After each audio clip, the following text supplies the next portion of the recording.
Jean-Baptiste n'était pas le précurseur de Jésus. C'est tout un monde que d'affirmer cela. Et cependant, c'est la stricte réalité qui parle de la sorte. Et il convient, si l'on veut voir clair dans ce domaine, dans tout ce domaine, celui aussi bien de l'inspiration des Esséniens, de leur rapport, que des difficultés survenues sous l'angle du christianisme et puis le drame du monde contemporain, eh bien, il faut rectifier. Jean-Baptiste était un prédicateur indépendant. Il n'a jamais annoncé de quelque manière que ce soit Jésus, contrairement à ce que la tradition prétend. Elle a fait de Jésus le Messie, celui qui allait sauver le monde. Et alors, qu'était ce Jean-Baptiste, si ce n'est un petit bonhomme qui, au fond, préparait ses chemins à lui? Mais ce n'est pas du tout le cas. Vous êtes ici en présence de la conception, nous l'avons vu, des Esséniens. Vous avez les deux tables de la loi. La table de gauche, la première, qui est essentielle. Elle a son message à elle. Elle nous rattache au tout, à l'univers devenu expressif, alors que la deuxième table, la seconde, nous rattache à nous-mêmes. Tu aimeras ton prochain comme toi-même, et à l'autre. Il y a donc ici deux valeurs en présence. L'éthique de la connaissance qui favorise le bon œil, l'ouverture de l'œil et du bon œil, et ici l'éthique sociale, l'éthique qui se rapporte à soi et aux autres.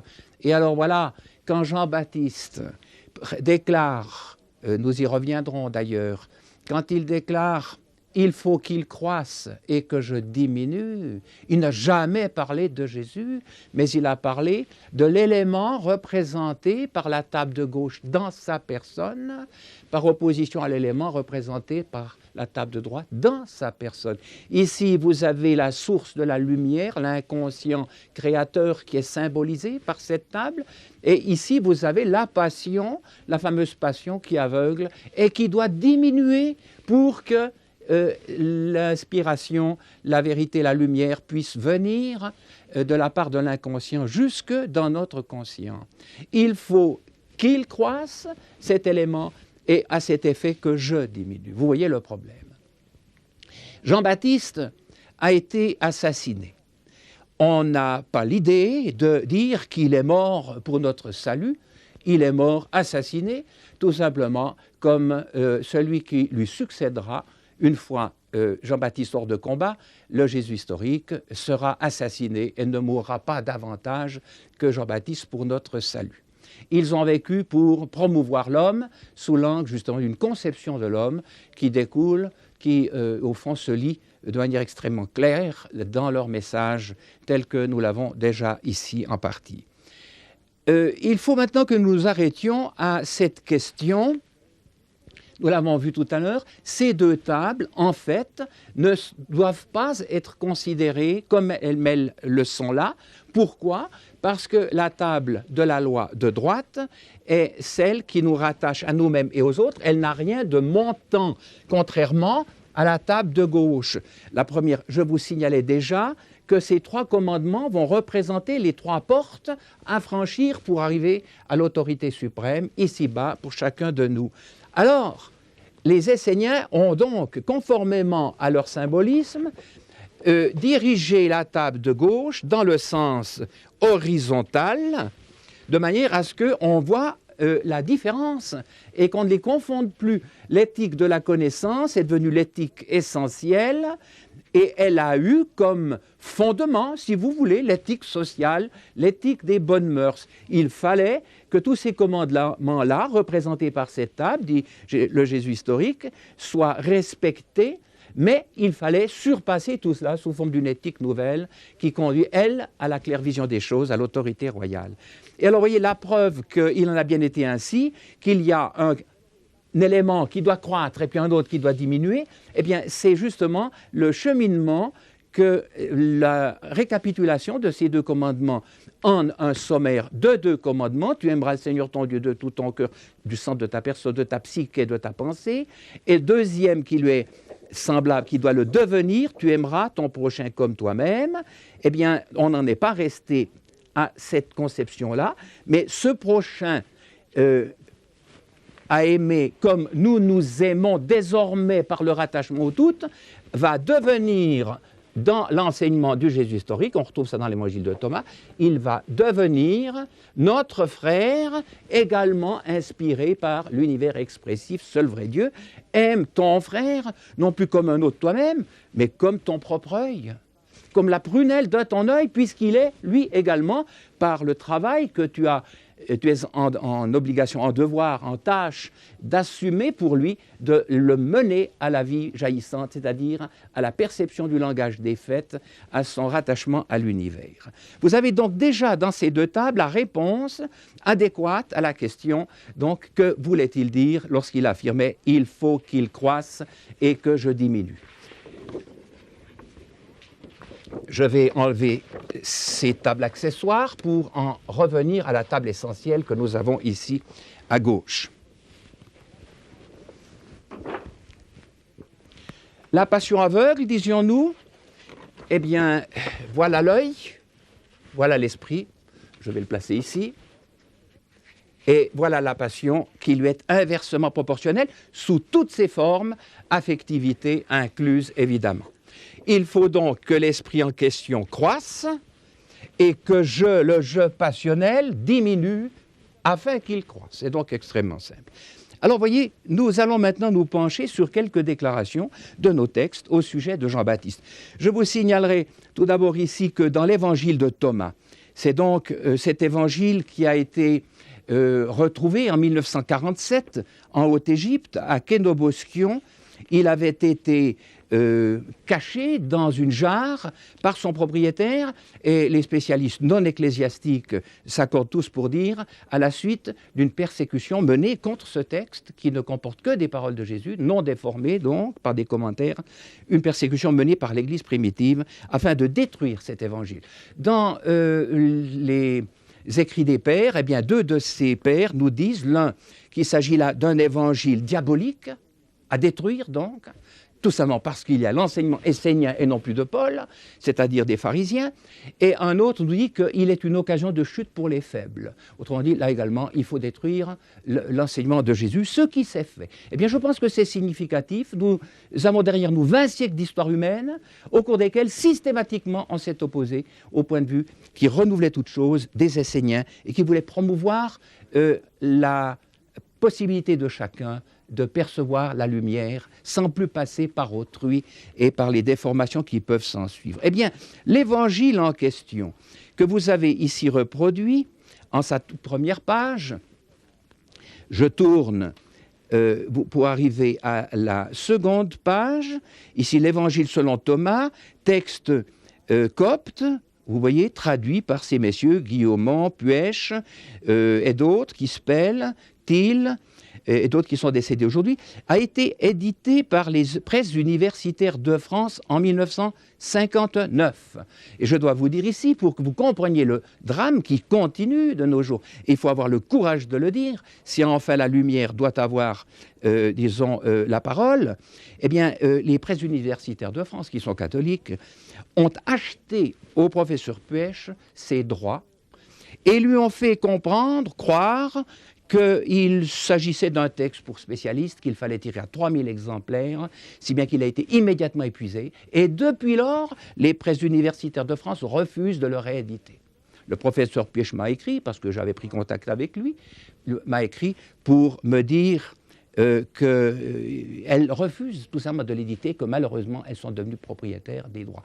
Vous voyez donc une fois de plus que, de nos jours encore, le message qui est contenu là, le message des Esséniens qui est contenu dans cet évangile notamment, eh bien, est considéré comme à proscrire, à détruire, de façon à empêcher la soumission de l'homme à l'égard non plus de l'homme, mais de l'univers qui l'émanciperait et qui l'harmoniserait, ainsi que toute chose. Ici, j'ouvre cet évangile à la déclaration, il y en a 114, à la déclaration 46. Que nous avons là, et on y lit ceci. Je me permets de tourner l'évangile pour le lire moi-même. Vous l'avez ici sur votre écran. Jésus a dit, depuis Adam jusqu'à Jean-Baptiste, vous voyez, suivez bien, parmi ceux qui sont nés de femmes, Il n'y en a pas de plus élevé dans l'évangile de Matthieu, on lit de plus grand, c'est pareil. Il n'y en a pas de plus élevé que Jean-Baptiste. Il est donc le plus grand de tous les hommes. Si bien que ses yeux ne seront pas détruits. Vous voyez les questions d'œil. La prunelle de ton œil, avons-nous vu tout à l'heure. Et je compléterai par l'évangile de Matthieu.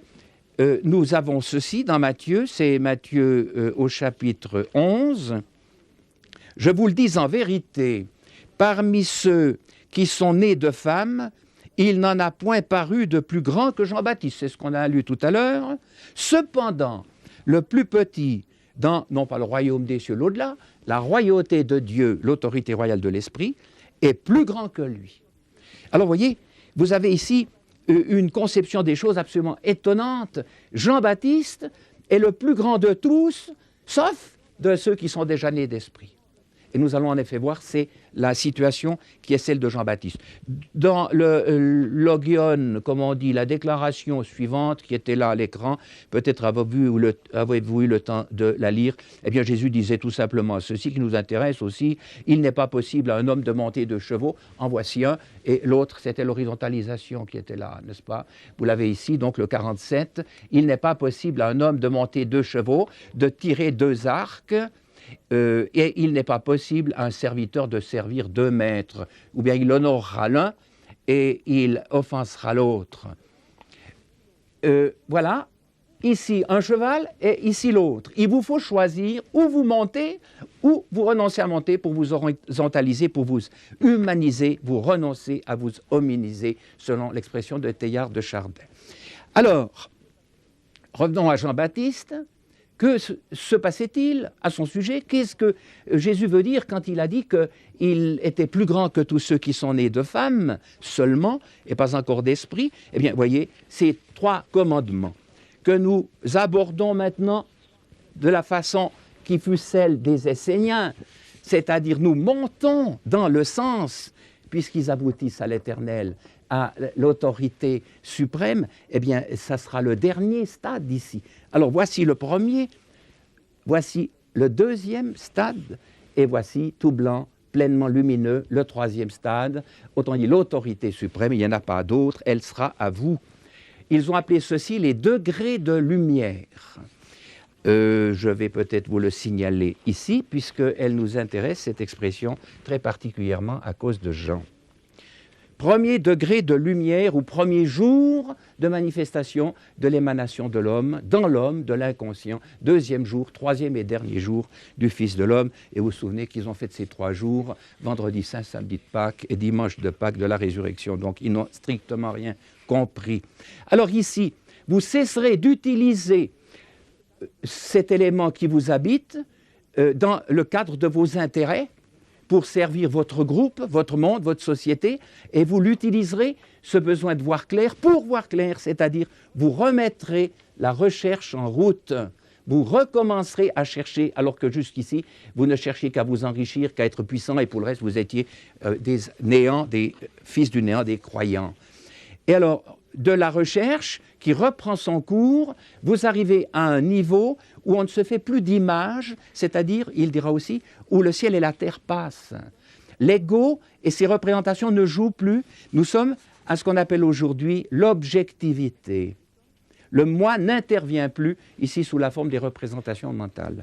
Et parce que nous sommes arrivés à cette, on peut dire, mise en congé du moi, l'objectivité qui tient le moi en échec, alors la possibilité de s'ouvrir aux données universelles est réalisée et désormais par le moyen des vérités que l'univers nous dépêche, par son enseignement, nous obtenons les pouvoirs qui sont les siens et nous pouvons entrer en état de création avec lui.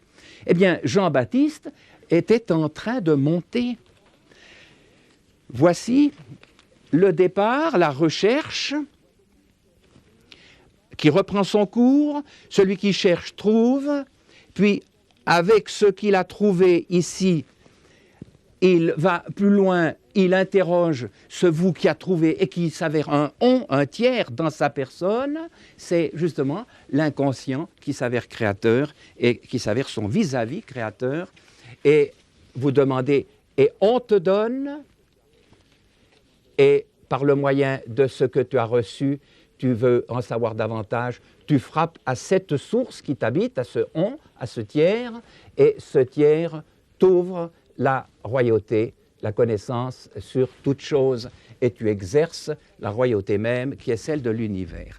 Eh bien, Jean-Baptiste, voyez, voilà la question clé, Jean-Baptiste en était à ce niveau-là. Il n'était pas encore né d'esprit. Il avait renoncé à toutes les conceptions fausses de son temps. Il était toujours, vous voyez, la même couleur, le même degré de lumière. Il était né d'eau, je vais le mettre là. Il avait changé, comme dit le grec, de façon de penser. Il n'était pas encore né d'esprit à ce niveau-là. Et à plus forte raison, n'était-il pas encore la source de la lumière. Il faut ajouter qu'il était en train de grandir. Il allait devenir cela. Si on ne l'avait pas mis à mort, il serait devenu celui qui naît d'esprit et puis celui qui exerce la royauté sur le tout. Mais on l'a exécuté. Ils l'ont traité, dit le Jésus historique, comme ils ont voulu. Ils l'ont fait taire, comme tous ces hommes, ils les ont fait taire.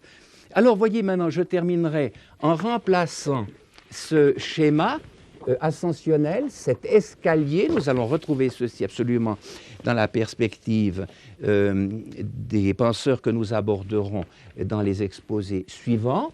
Je vais simplement souligner ici les éléments capitaux que nous avons rencontrés. Au premier niveau, nous avons rencontré un vous qui trouve, c'est-à-dire qui trouve dans la personne du chercheur. Il croit que c'est encore lui, puis ce vous se précise comme étant un tiers, il est objectif. Ce qu'il donne, ce on, ne correspond plus à nos intérêts, c'est par définition l'esprit d'objectivité. Et enfin, ce on s'avère non seulement distinct de nous, dans nos personnes, l'inconscient de la psychologie des deux hémisphères du cerveau, l'inconscient ici s'avère l'émanation du tout qui nous confère sa propre royauté sur le tout. Si bien que nous allons représenter ceci par des pas qui vont s'élever. Ces deux tables de tout à l'heure, représentées à l'horizontale, je mets ceci tout en bas ici, tels qu'on les trouvait considérés, conçus plutôt à Jérusalem. 5 commandements sur celle de gauche, 5 sur celle de droite. Les commandements bleus qui devaient nous émanciper sont noyés dans les autres. Ce sont des aveugles, ce sont des morts, c'est le sociocentrisme. Eh bien, de cette position, nous dégageons l'essentiel qui est la table de gauche. Nous la dégageons et cela vous donne ceci. Nous y reviendrons tout à l'heure. J'aimerais simplement produire ceci pour que vous le voyiez.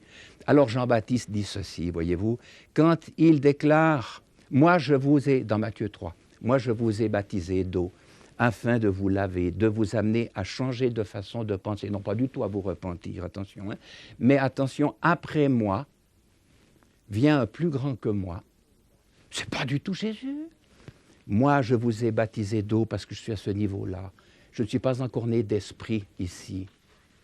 Mais après moi viendra le on, dans vos personnes, qui lui vous fera naître d'esprit. Ce sera la puissance même de l'esprit qui succédera à mon action, et ce on, ce puissant, vous baptisera d'Esprit Saint, ici même, et de feu d'objectivité relative à tous les enseignements donnés par les hommes, et ici d'Esprit Saint par rapport au tout, vous voyez. Il déclare, et c'est ainsi que je terminerai, il déclare dans l'évangile de Matthieu, « Ma joie est parfaite parce que j'ai entendu la voix de l'époux. » Et on s'empresse de nouveau de faire de l'époux Jésus, mais non, l'époux, c'est le « on » qui est là. C'est le « on » qui va s'unir à nous sous forme créative, qui représente l'époux par rapport à nous qui sommes la Vierge. Eh bien, à son niveau, le « vous trouver » était déjà la voix de l'époux qui est venu l'éclairer. C'est une voix d'au-delà de lui-même, il le saisit et il dit qu'il en a une joie parfaite. Et il ajoute, je ne suis pas l'épouse, je ne suis à ce niveau-là de la naissance d'eau uniquement, je ne suis que l'ami de l'époux. La preuve que je suis l'ami, c'est qu'il m'aime, que cette voix intérieure que Moïse avait saisie est venue jusqu'à moi. Alors vous voyez combien les faits deviennent simples. Je termine par ces deux déclarations qui jettent complètement par terre toutes les explications de la tradition chrétienne qui sont à côté de la vérité historique. Je lis dans Matthieu 11 ceci, au début de ce chapitre.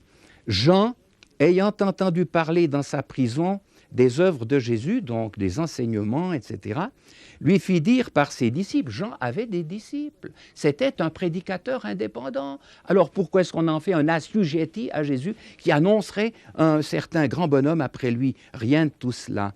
Alors, Jean, depuis sa prison, fit dire à Jésus, es-tu celui qui doit venir ou devons-nous en attendre un autre? Vous voyez bien qu'il n'annonçait pas celui auquel il fait poser la question, est-ce que c'est toi qui dois venir?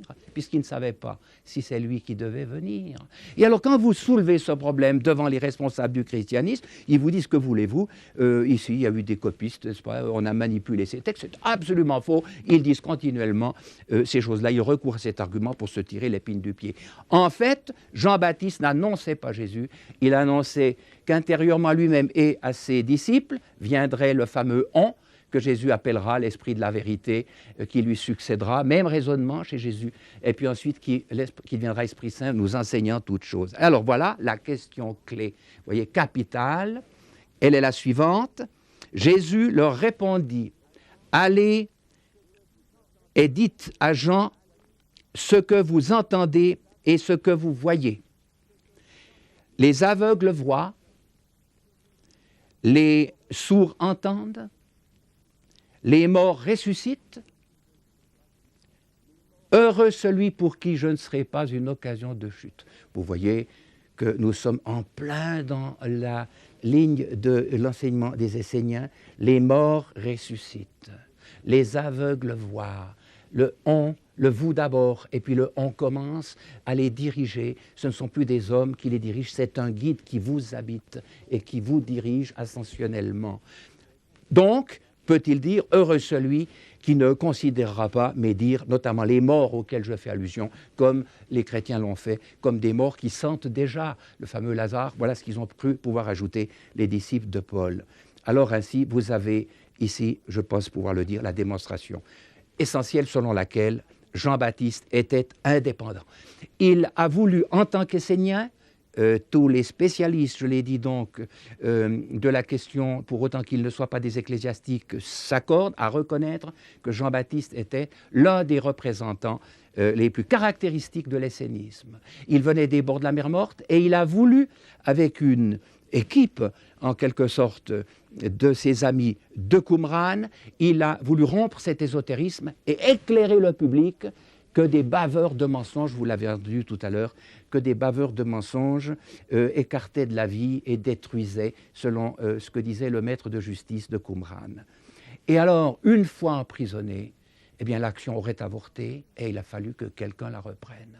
Et alors, qui allait la reprendre? Eh bien, voilà la question que Jean-Baptiste pose à ce certain Jésus qui vient de là-bas. Es-tu celui qui doit venir ou devons-nous en attendre un autre? À savoir, tu es celui qui me succède et non point du tout celui que j'aurais en quelque sorte préparé, auquel j'aurais ouvert la voie. Il n'est pas question d'un homme, nous allons le voir tout à l'heure. Désormais, le guide est intérieur à chacun. Et c'est là, me paraît-il, la question la plus essentielle à saisir. Avec les Esséniens, c'est-à-dire avec Jean-Baptiste et Jésus, nous rompons le fameux système qui faisait de l'homme un croyant, c'est-à-dire un tributaire des autres. J'ai terminé.